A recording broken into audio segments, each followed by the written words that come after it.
এক মা প্রতি মাসে মেয়ের কাছ থেকে চিঠি পায় বিদেশ থেকে। 10 বছর ধরে একদিনও মিস হয় না, কিন্তু একদিন সে জানতে পারে যে শহর থেকে চিঠি আসছে সেখানে তার মেয়ে 8 বছর আগেই মারা গেছে। রোকেয়া বেগমের দিনটা শুরু হয় খুব সাধারণভাবেই। ভোরে উঠে নামাজ পড়া, তারপর বারান্দার গাছে পানি দেওয়া, আর শেষে 1 কাপ চা নিয়ে বসে থাকা, পুরোনো দিনের মতো। কিন্তু তার জীবনের সবচেয়ে গুরুত্বপূর্ণ সময়টা আসে দুপুরে, ঠিক দুপুর 12টার দিকে, কারণ এই সময়ে ডাকপিয়ন আসে। আজও এসেছে। খালা, আপনার চিঠি। ডাকপিয়ন ছেলেটা হাসতে হাসতে খামটা এগিয়ে দেয়। রোকেয়া বেগমের হাত কাঁপে, কিন্তু এই কাঁপুনি ভয় বা দুঃখের না, এটা এক ধরনের অদ্ভুত আনন্দ, যেন জীবনের একমাত্র আলোটা এই খামের ভেতরে বন্দি। খামের উপরে সুন্দর করে লেখা, মা তোমার জন্য। নিচে মেয়ের নাম নাইলা। রোকেয়া বেগম ধীরে ধীরে খামটা খুললেন। ভিতর থেকে একটা চিঠি বের হলো, একই রকম কাগজ, একই রকম হাতের লেখা, যেটা তিনি চোখ বন্ধ করেও চিনতে পারবেন। তিনি পড়তে শুরু করলেন, মা আমি ভালো আছি, এখানে শীত পড়ছে খুব, তুমি নিজের খেয়াল রাখবা, আমি খুব শীঘ্রই তোমার কাছে আসবো। রোকেয়া বেগমের চোখ ভিজে উঠল। প্রতি মাসে একই কথা লেখে নাইলা, আমি ভালো আছি, শীঘ্রই আসবো, কিন্তু সে কখনো আসে না। তবুও রোকেয়া বেগম বিশ্বাস করেন একদিন আসবেই, কারণ তার মেয়েটা এমন না যে কথা দিয়ে কথা রাখবে না। নাইলা 10 বছর আগে বিদেশ গিয়েছিল পড়াশোনার জন্য, তারপর একটা চাকরি পেয়ে যায়। শুরুতে ফোন করতো, ভিডিও কল করতো, কিন্তু ধীরে ধীরে সব কমে যায়। একদিন হঠাৎ ফোন বন্ধ, কোনো যোগাযোগ নেই। তখনই প্রথম চিঠি আসে, মা আমি খুব ব্যস্ত, ফোনে কথা বলা হয় না, তাই চিঠি লিখছি। তারপর থেকে প্রতি মাসে ঠিক একবার করে চিঠি আসে, একটাও মিস হয় না 10 বছর ধরে। পাড়ার মানুষজন প্রথমে অবাক হয়েছিল, এখন তারা অভ্যস্ত। কেউ কেউ বলে এই যুগে কেউ চিঠি লেখে নাকি, কেউ আবার হাসে, নিশ্চয়ই মেয়েটার কোনো সমস্যা লুকাচ্ছে। কিন্তু রোকেয়া বেগম এসব কথায় কান দেয় না। তার কাছে শুধু একটা জিনিস গুরুত্বপূর্ণ, তার মেয়ে বেঁচে আছে, ভালো আছে। কিন্তু সেদিন সব বদলে গেল। সেদিন বিকেলে তার বাড়িতে এলেন তার ছোট ভাই সোহেল। সোহেল অনেকদিন পর এসেছে, হাতে একটা ফাইল, মুখে অদ্ভুত গম্ভীর ভাব। আপা একটা কথা ছিল। রোকেয়া বেগম হাসলেন, কি রে এত সিরিয়াস কেন? সোহেল কিছুক্ষণ চুপ করে রইল, তারপর বলল, তুমি নাইলার সাথে শেষ কবে কথা বলেছ? রোকেয়া বেগম একটু থামলেন, কথা না, চিঠি তো প্রতি মাসে আসে। সোহেল গভীর শ্বাস নিল, আপা আমি ওই শহরে গিয়েছিলাম যেখানে নাইলা থাকে বলে তুমি বলো। রোকেয়া বেগমের মুখে হাসি মিলিয়ে গেল। তারপর সোহেলের গলা কাঁপছে, ওই ঠিকানায় কেউ নাইলা নামে থাকে না মানে? আরো খোঁজ নিয়েছি ওই শহরের রেকর্ডে, হাসপাতাল, পুলিশ, সব জায়গায়। রোকেয়া বেগমের বুক ধরফর করতে লাগলো, কি বলছিস তুই? সোহেল ধীরে ধীরে বলল, নাইলা 8 বছর আগে একটা সড়ক দুর্ঘটনায় মারা গেছে। এক মুহূর্তে পুরো পৃথিবীটা থমকে গেল। রোকেয়া বেগমের কানে যেন কিছুই ঢুকছে না, শুধু একটা শব্দ বারবার ঘুরছে, মারা গেছে। না, এটা হতে পারে না। তিনি মাথা নাড়তে লাগলেন, দেখ এই রিপোর্ট।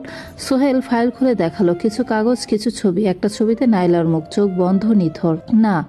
রোকেয়া বেগম চিৎকার করে উঠলেন, এটা মিথ্যা, আমার মেয়ে বেঁচে আছে, সে আমাকে চিঠি লিখে প্রতি মাসে। তার হাত কাঁপছে, চোখে অশ্রু। এই যে আজকের চিঠি দেখ। তিনি দৌড়ে গিয়ে টেবিল থেকে চিঠিটা নিয়ে এলেন। এটা কি মিথ্যা? এই লেখাটা কি মিথ্যা? সোহেল চুপ করে রইল, কারণ সেই হাতের লেখা সত্যিই নাইলার, একটুও ভুল নেই। সেদিন রাতে রোকেয়া বেগম ঘুমাতে পারলেন না, চিঠিটা বারবার পড়লেন, আমি ভালো আছি, আমি আসবো। এই লাইনগুলো যেন এখন অন্যরকম শোনাচ্ছে। একটা প্রশ্ন তার মাথায় ঘুরতে লাগলো, যদি নাইলা 8 বছর আগে চলে যায়, তাহলে গত 8 বছর ধরে কে চিঠি লিখছে? পরদিন সকালে তিনি একটা সিদ্ধান্ত নিলেন, তিনি নিজেই খুঁজে বের করবেন সত্যটা। চিঠির খামটা আবার হাতে নিলেন। এবার তিনি খেয়াল করলেন একটা জিনিস, প্রতি খামের উপর একই পোস্ট অফিসের সিল, একই শহর, একই জায়গা। আমি সেখানে যাব। তিনি ধীরে ধীরে বললেন, আমি নিজে গিয়ে দেখবো কে আমার মেয়ের নামে চিঠি পাঠাচ্ছে। তার চোখ এবার ভয় নেই, আছে এক দৃঢ়তা, কারণ এটা শুধু একটা রহস্য না, এটা একজন মায়ের হৃদয়ের প্রশ্ন।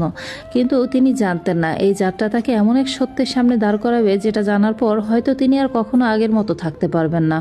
বিদেশের মাটিতে যখন রোকেয়া বেগম পা রাখলেন, তখন সেখানকার কনকনে ঠান্ডা বাতাস তার হাড় কাঁপিয়ে দিচ্ছিল, কিন্তু তার বুকের ভেতরে জেদ সেই ঠান্ডাকে হার মানায়।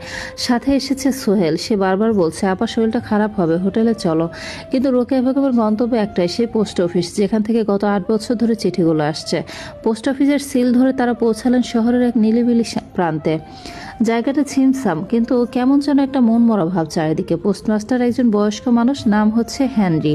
রোকেয়া বেগম যখন ভাঙা ভাঙা ইংরেজিতে নিজের পরিচয় দিয়ে নাইলার শেষ চিঠিটা দেখালেন, হেনরির চোখে চশমাটা নাক দিয়ে একটু নিচে নেমে এলো। তিনি দীর্ঘক্ষণ চিঠির লেখাটার দিকে তাকিয়ে রইলেন, তারপর রোকেয়া বেগমের দিকে তাকিয়ে একটা দীর্ঘশ্বাস ফেলে বললেন, আমি জানতাম একদিন এই হাতের লেখা কাউকে না কাউকে এখানে টেনে আনবেই, তবে আপনি অনেক দেরি করে ফেলেছেন ম্যাডাম। সোহেল পাশ থেকে প্রশ্ন করলো, দেরি মানে? কে পাঠাতো এই চিঠি? হেনরি একটা পুরনো ডায়েরি খুলে বললেন, এই চিঠিগুলো কোনো জ্যান্ত মানুষ পোস্ট করতে আসতো না। প্রতি মাসে নির্দিষ্ট তারিখে একজন লোক আসতো, কিন্তু সে ছিল কেবল বাহক। আসল রহস্য লুকিয়ে আছে ব্লু হিলস নার্সিং হোমের একটি ঘরে। রোকেয়া বেগম আর সোহেল যখন ব্লু হিলস নার্সিংহোমে পৌঁছালেন তখন সূর্য ডুবছে।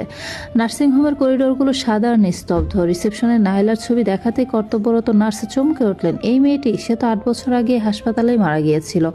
সড়ক দুর্ঘটনায় যখন তাকে আনা হয় তখন তার বাঁচার কোনো আশা ছিল না। রোকেয়া বেগম চিৎকার করে উঠতে চাইলেন, কিন্তু গলা দিয়ে শব্দ বের হলো না। সোহেল তাকে ধরে ফেলল। নার্স আবার বললেন, কিন্তু আশ্চর্যের বিষয় হলো তার মৃত্যুর পর একজন মানুষ প্রতিদিন এখানে আসতেন। তিনি নাইলার সব ব্যক্তিগত জিনিসপত্র নিয়ে গিয়েছিলেন, শুধু একটা বাক্স ছাড়া। কি ছিল সেই বাক্সে? রোকেয়া বেগমের কণ্ঠস্বর কাঁপছে। অনেকগুলো সাদা কাগজ, কলম আর নাইলার নিজের হাতে লেখা কিছু ডায়েরি। সেই মানুষটি প্রতি মাসে একবার এখানে আসতেন এবং বলতেন আজ নাইলার চিঠি পাঠানোর দিন। নার্সের কাছ থেকে সেই রহস্যময় মানুষটির ঠিকানা নিয়ে রোকেয়া বেগম যখন শহরের এক জীর্ণ অ্যাপার্টমেন্টের সামনে দাঁড়ালেন তখন রাতটা গভীর। দরজার নেম প্লেটে কোনো নাম নেই। রোকেয়া বেগম কাঁপতে কাঁপতে কলিং বেল টিপলেন। ভেতর থেকে কারো কাশির শব্দ শোনা গেল। ধীরে ধীরে দরজাটা খুলল। দরজার উপাশে দাঁড়িয়ে থাকা মানুষটিকে দেখে রোকেয়া বেগম স্তব্ধ হয়ে গেলেন। লোকটার বয়স খুব বেশি নয়, কিন্তু চেহারায় চরম ক্লান্তি আর অসুখের ছাপ। তার টেবিলের উপর ছড়ানো অনেকগুলো কাগজ, আর সেই কাগজগুলোতে যা লেখা তা দেখে রোকেয়া বেগমের হৃৎপিণ্ড যেন থমকে গেল। পুরো টেবিল জুড়ে হাজার হাজার বার লেখা, মা আমি ভালো আছি, হুবহু নাইলার হাতের লেখা। একটু তফাৎ নেই। রোকেয়া বেগম অস্পষ্ট স্বরে বললেন, কে আপনি? কেন আমার সাথে এই নাটক করছেন? লোকটা মাথা তুলল, তার চোখে জল। সে কেবল একটি কথাই বলল, আমি ড্যানিয়েল। নাইলার স্বামী হওয়ার কথা ছিল আমার, কিন্তু ও যাওয়ার আগে আমাকে একটা কঠিন কাজ দিয়ে গিয়েছিল। রোকেয়া বেগম দরজার চৌখাটে বসে পড়লেন। সত্যটা কি তবে আরো গভীর? ড্যানিয়েল কেন নিজের জীবন নষ্ট করে এক মৃত মেয়ের পরিচয় বয়ে বেড়াচ্ছে? ড্যানিয়েল ধীরে ধীরে আলমারি থেকে একটা পুরনো ল্যাপটপ বের করে আনলো। কাপা হাতে একটা ফোল্ডার খুলতে স্ক্রিনে ভেসে উঠল নাইলার মুখ। ভিডিওটা 8 বছর আগের। হাসপাতালের বিছানায় শুয়ে থাকা এক ফ্যাকাশে নাইলা, যার মাথায় ব্যান্ডেজ, কিন্তু চোখে এক অদ্ভুত মায়া। ভিডিওতে নাইলা বলছে, ড্যানিয়েল আমি জানি আমার সময় শেষ, কিন্তু আমার মা, তিনি খুবই দুর্বল। তার জীবনের সবটুকু আনন্দ আমাকে ঘিরে। আমি মারা গেলে মাও মরে যাবেন। ড্যানিয়েল, তুমি কি পারবে আমার হয়ে মাকে বেঁচে রাখতে? প্রতি মাসে অন্তত একটা চিঠি। মা যেন কোনোদিন বুঝতে না পারে তার নাইলার নেই। ভিডিওটা শেষ হওয়ার পর ঘরে পিনপতন নীরবতা। রোকেয়া বেগমের চোখের জল শুকিয়ে গেছে। সেখানে এখন এক গভীর বিস্ময়। ড্যানিয়েল বলতে শুরু করলো, নাইলা মারা যাওয়ার পর প্রথম কয়েক মাস আমি পাগল হয়ে গিয়েছিলাম, কিন্তু ওর শেষ অনুরোধটা আমাকে স্থির রাখতে দেয়নি। আমি বাংলা জানি না, কিন্তু নাইলার ডায়েরি দেখে দেখে ওর হাতের প্রতিটা অক্ষর নকল করা শুরু করি। একটা মা লিখতে আমার কয়েক মাস লেগেছে। একটা শব্দ ভুল হলে আমি হাজারবার সেই কাগজ ছিঁড়েছি, যাতে আপনার মনে কোনো সন্দেহ না জাগে। সোহেল স্তম্ভিত হয়ে ড্যানিয়েলের হাতের দিকে তাকালো। কলম ধরতে ধরতে ড্যানিয়েলের আঙুলে স্থায়ী কড়া পড়ে গেছে। সে কেবল চিঠিই লেখেনি, নাইলার ফেলে যাওয়া পুরনো সব ভিডিও দেখে আয়ত্ত করেছে নাইলা কিভাবে কথা বলতো, কি নিয়ে অভিযোগ করত। সেই অনুযায়ী সে চিঠির বিষয়বস্তু সাজাতো। ড্যানিয়েল হাসলো, তবে সেই হাসিতে কান্নার চেয়েও বেশি বেদনা ছিল। সে বলল, নাইলা মারা যাওয়ার পর আমি আর বিয়ে করিনি। আমার পরিবার, ক্যারিয়ার সব ছেড়ে আমি ছোট শহরে পড়ে আছি, কেবল ওই 12 তারিখে ডাকপিয়নটার অপেক্ষায়। আমি জানতাম যেদিন চিঠিটা পৌঁছাবে সেদিন আপনি অন্তত একবার হাসবেন। আপনার সেই হাসিটাই ছিল আমার বেঁচে থাকার রসদ। কিন্তু হঠাৎ সোহেল খেয়াল করলো ড্যানিয়েলের গায়ের উপর রাখা কম্বলটা রক্তে ভেজা। সে দ্রুত কাছে গিয়ে দেখলো ড্যানিয়েল খুব অসুস্থ। ড্যানিয়েল ফুসফুসের ক্যান্সারে আক্রান্ত, শেষ পর্যায়ে। আপনার মেয়ে আমাকে মুক্তি দিয়ে গেছে 8 বছর আগে, কিন্তু আমি নিজেকে মুক্ত করতে পারিনি। গত মাসে আমার খুব কষ্ট হচ্ছিল লিখতে, হয়তো এই জন্য হাতের লেখা একটু কেঁপে গিয়েছিল, আর আপনারা সন্দেহ করলেন।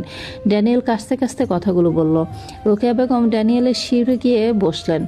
তার মনে হলো সামনে শুয়ে থাকে এই ভিনদেশি যুবকটি তার নিজের নাইলার চেয়ে কোনো অংশে কম নয়। যে মমতা দিয়ে সে এক মৃত মানুষের স্মৃতি নিজে বাঁচিয়ে রেখেছে, তা পৃথিবীর কোনো মাপকাঠিতে মাপা সম্ভব নয়।